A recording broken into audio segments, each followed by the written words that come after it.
Okay, so magandang umaga po. Tamang-tama, meron tayong sample ng control valve dito ng PC78UU na excavator.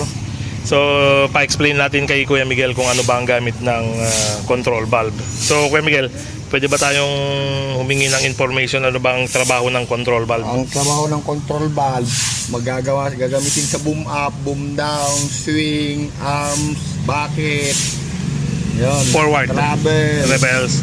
So, in short, lahat ng command natin sa cockpit dadaan dito. Okay, so siya ang magpaprocess ngayon. Okay, sabi niya gusto ng operator umabante. So, saan yung abante? Forward, reverse, ito. Forward, reverse. So, pupunta po yan sa yung apakan. Sa ilalim. Sa ilalim. Okay, so yung boom up, boom down, dito rin lahat. So, dito po dumadaan lahat yung command natin. Yun po ang trabaho ng control valve. Okay. So yun na yun kay Miguel, wala na. Basta ang trabaho niya is magbigay lang ng command depende sa input ng operator.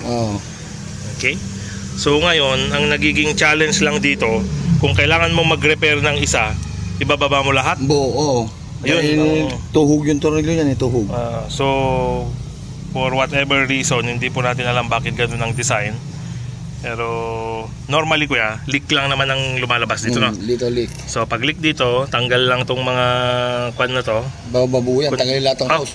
Ganun ba yan? 2, 4, 6, 8, 10, 12, 14, 16, 18. I mean, 18 times 3. I mean kuya, kung nakita kang naglilik dito, pwede mong ito lang baklasin mo. Hindi mo na kailangan baklasin yung buong control. Kung dito lang O-ring lang. Kung dito, o-ring din. So, kailan yung time na talagang katulad nito kaya binaba na? Meaning wala nang hindi na sumusunod kahit anong gawin mo?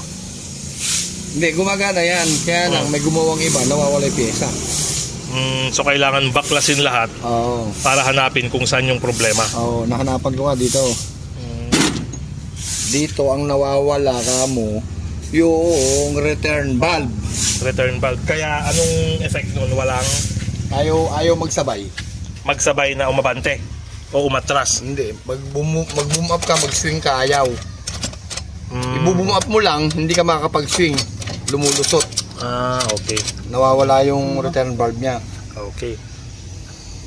So, nawala nung unang gumawa, hindi ako So, maging klaro lang tayo doon. Okay. So, normally kuya, kung bibilin mo ito ng surplus o bago, magkano ang inaabot ng 220,000. Bago yon. Surplus kalahati. Okay. So, yung iba po kasi talagang hindi na... yung relief valve lang 40 mil Pag yung iba kasi po, hindi na talaga ma-troubleshoot at nagtatagal na at nade-delay na yung project, bumibili na lang po ng bago.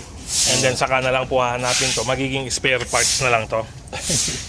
Kaya lang, ang challenge po nito, pag ginawa mong spare parts at iisa lang yung backhoe, halos hindi mo na magagamit to. Sa sobrang tagal din. Bihira naman masira yan. Bihira daw masira. Masira lang yan, leaking. Which is napakadaling palitan ng o-ring kit. So yun po yung challenge nito. And gagastos ka ng 100,000 plus for surplus, 220 for brand new. So matutulog po yung pera na yun. Okay?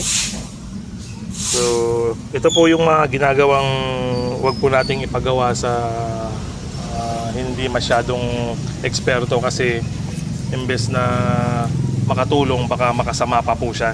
Dahil katulad po nung isa na wawala yung isang pyesa, hindi na gumagana ng maayos. Okay?